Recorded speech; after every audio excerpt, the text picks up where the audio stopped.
Latest updates ఎప్పటికప్పుడు పొందడానికి Big TV WhatsApp channel follow అవ్వండి. లింక్ డిస్క్రిప్షన్ లో ఉంది. డిసెంబర్ 25 అర్ధరాత్రి ఇది పోలీస్ డిపార్ట్మెంట్కు కాలరాత్రిగా మారిపోయింది. ఆ రాత్రి ఓ వార్త యావత్ తెలుగు ప్రజలను ఉలిక్కి పడేలా చేసింది.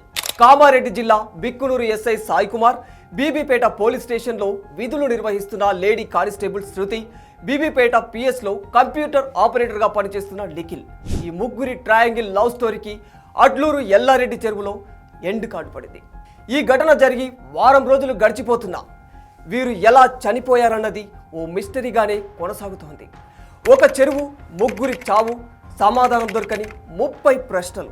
ఈ సినిమాను తలపించే ట్విస్టులు. అసలు ఈ ముగ్గురు కలిసి అడ్లూరు ఎల్లారెడ్డి పెద్ద చెరువుకు ఎందుకు వెళ్లారు? వీరి శరీరాలపై బలమైన గాయాలు, చెరువు గట్టుపై వీరి వస్తువులు. ఇంతకీ ఇవి హత్యలా, ఆత్మహత్యలా? ఆ రోజు అక్కడ ఏం జరిగింది? ఈ ముగ్గురి మృతి కేసులో బిగ్ ట్విస్ట్ ఏంటంటే, తనను ఎస్ఐ సాయి కుమార్ వేధిస్తున్నట్టు అప్పటికే కానిస్టేబుల్ శృతి మరో కానిస్టేబుల్కి మొరపెట్టుకొని ఏడ్చినట్టు తెలుస్తుంది. అక్కడితో ఆగకుండా తమకు రక్షణ కల్పించాలంటూ 15 రోజుల కిందటే జిల్లా ఎస్పీకి ఫిర్యాదు కూడా చేశాడట ఆపరేటర్ నిఖిల్. అయినా ఎస్పీ పట్టించుకోలేడు. ఎందుకు? అయితే మహిళా కానిస్టేబుల్, ఎస్ఐ, కంప్యూటర్ ఆపరేటర్, ఈ ముగ్గురికి పరిచయాలు ఏర్పడింది మాత్రం బీబీపేటలోనే. ఇక్కడి నుంచి ప్రారంభమైన వీరి పరిచయాల పర్వం చివరకు పెద్ద చెరువులో మృతదేహాలుగా తేలే వరకు వెళ్ళింది. మెదక్ జిల్లా కొల్చారానికి చెందిన సాయి కుమార్ 2018లో ఎస్ఐగా ఎంపికయ్యారు. సాయి కుమార్ది పేద కుటుంబం. కష్టపడి పైకి వచ్చిన ఆయన ఎస్ఐ ఉద్యోగం తర్వాత 2022లో కర్నూలు జిల్లా నంద్యాలకు చెందిన మహాలక్ష్మిని ప్రేమించి పెళ్లి చేసుకున్నారు. వీరిద్దరికీ 2 ఏళ్ల కుమారుడు కూడా ఉన్నాడు. మహాలక్ష్మి ప్రస్తుతం 5 నెలల గర్భవతి. ఇక గాంధారి మండలం గుల్జాల్ గ్రామానికి చెందిన కానిస్టేబుల్ శృతిది కూడా సాధారణ స్థాయి కుటుంబమే. 2014లో కానిస్టేబుల్గా ఎంపికైన ఆమె గాంధారిలో 6 ఏళ్లు, కామారెడ్డిలో 1 ఏడాది పాటు విధులు నిర్వహించింది. గతంలోనే వివాహమై విడాకులు తీసుకున్న శృతి గత 3 ఏళ్లుగా బీబీపేటలో విధులు నిర్వహిస్తోంది. సాయి కుమార్ బీబీపేట ఎస్ఐగా ఉన్న సమయంలోనే ఆమెతో పరిచయం ఏర్పడింది. ఆ తర్వాత వీరిద్దరూ చనువుగా ఉండేవారని స్థానికులు చెబుతున్నారు. ఆ తర్వాత సాయి కుమార్ బదిలీపై బిక్కునూరుకు వెళ్ళాడు. అప్పుడు బీబీపేటకు చెందిన కంప్యూటర్ ఆపరేటర్ నిఖిల్తో శృతికి పరిచయం పెరిగింది.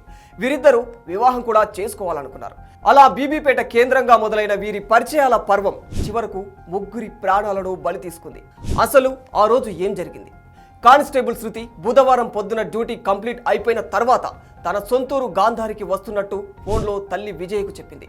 కొద్దిసేపటికి ఫోన్ చేస్తే తాను సగం దూరం వచ్చానని, కానీ డ్యూటీ ఉందని మళ్ళీ స్టేషన్కు రమ్మంటున్నారని తెలిపింది. మధ్యాహ్నం తర్వాత ఫోన్ చేస్తే లిఫ్ట్ కూడా చేయలేదు. ఇక ఎస్ఐ సాయి కుమార్ బుధవారం మధ్యాహ్నం 12 గంటల ప్రాంతంలో తన సొంత కారులో క్వార్టర్ నుంచి బయలుదేరారు. ఎక్కడికి వెళ్తున్నారనేది ఎవ్వరికీ చెప్పలేదు. ఆయన 4 రోజుల క్రితమే భార్య లక్ష్మిని ఇంటి దగ్గరే వదిలేసి వెళ్ళిపోయాడు. బుధవారం పొద్దున కుటుంబ సభ్యులతో ఫోన్ మాట్లాడినప్పుడు ఇంటికి కూడా వస్తారని చెప్పారు. అయితే బుధవారం ఉదయం 10 గంటలకు బీబీపేటకు చెందిన తోట నిఖిల్ ఇంటి నుంచి తన ద్విచక్ర వాహనంపై బయటకు వెళ్ళాడు. 11 గంటలకు నిఖిల్కు అతడి సోదరుడు రాజేందర్ ఫోన్ చేయగా తాను వేరే పని మీద ఉన్నానని, తర్వాత ఫోన్ చేస్తానని హడావుడిగా సమాధానమిచ్చాడు. తర్వాత ఫోన్ చేసినా స్పందించలేదు. అసలు వీళ్ళు ముగ్గురు ఎక్కడ కలుసుకున్నారు? చెరువు వద్దకు ఎందుకు వెళ్లారు? ముగ్గురికి ముగ్గురు అనుకోని కావాలనే ఆత్మహత్య చేసుకున్నారా, లేక ఈ ముగ్గురిని ఇంకెవరైనా హత్య చేశారా? అసలేం జరిగింది? ఆ రోజు 11 గంటలకు Bikkunur SI Sai Kumar toll plaza ప్రాంతంలో కారులో ప్రయాణిస్తున్న దృశ్యాలు సీసీ కెమెరాలో రికార్డ్ అయ్యాయి. ఇక శృతి బస్సులో, నిఖిల్ బైక్పై ఎవరికి వారే వేరువేరుగా బయలుదేరారు. మధ్యాహ్నం 12 గంటలకు కామారెడ్డి మండలం నర్సన్నపల్లిలోని ఓ దాబా దగ్గర ముగ్గురు కలుసుకున్నారు. అక్కడే కలిసి భోజనం కూడా చేసినట్లు పోలీసులు చెబుతున్నారు. 1 గంటకు ముగ్గురు కలిసి ఎస్ఐ సొంత కారులో సదాశివనగర్ మండలం అడ్లూరు ఎల్లారెడ్డి చెరువు వద్దకు చేరుకున్నారు. ఈ చెరువు వద్ద ఏం జరిగింది? బీబీపేట పోలీసులు అక్కడికి వెళ్లి చూడగా చెరువు ఒడ్డున సెల్ ఫోన్ దొరికింది. సమీపంలోనే ఎస్ఐ సాయి కుమార్ కారు కూడా ఉంది. అందులో శృతి బ్యాగ్ ఉంది. ఎస్ఐ సెల్ ఫోన్ అతని ప్యాంటు జేబులోనూ ఉండగా మిగతా 2 ఫోన్లు మాత్రం చెరువు గట్టుపై ఉన్నాయి. చనిపోయిన వారం రోజుల ముందు నుంచే ఈ ముగ్గురు ఫోన్లలో ఎక్కువగా మాట్లాడుకున్నారు. సాయి కుమార్ 2 ఫోన్లలో కలిపి 3 సిమ్లు వాడగా నిఖిల్ 2 ఫోన్లు వాడాడు. శృతి 1 ఫోన్ వాడింది. బుధవారం ఉదయం నుంచే ఒక్కచోటికి చేరేదాకా ఫోన్లో కంటిన్యూస్గా మాట్లాడుతూనే ఉన్నారు. జిల్లా అధికారులతో ఫోన్ కాన్ఫరెన్స్లో ఉన్న సమయంలో తప్ప మిగతా సమయమంతా ముగ్గురు మాట్లాడుతూనే ఉన్నట్టు తెలుస్తుంది. అయితే శృతి, నిఖిల్ ప్రేమ వ్యవహారంలో సాయి కుమార్ ఎందుకు తలదూర్చాడు? ఈ కథకు సూత్రధారి ఎవరు? తనకు ఇష్టం లేకుండా ఈ పెళ్లి చేసుకుంటున్నారని ఎస్ఐ సాయి కుమారే శృతి, నిఖిల్లను చంపి తాను చనిపోయాడా? శృతి, నిఖిల్లు కలిసి సాయి కుమార్ను చంపే క్రమంలో వీళ్ళు చనిపోయారా? లేదా గొడవ పెద్దది కావడంతో ఇద్దరి టార్చర్ భరించలేక శృతి ఆత్మహత్య చేసుకోబోతే కాపాడే క్రమంలో ముగ్గురు చనిపోయారా? ఈ ముగ్గురి మరణం వెనక నాలుగో వ్యక్తి ఉంటే అతని గురించి పోలీసులు ఎందుకు బయట పెట్టడం లేదు?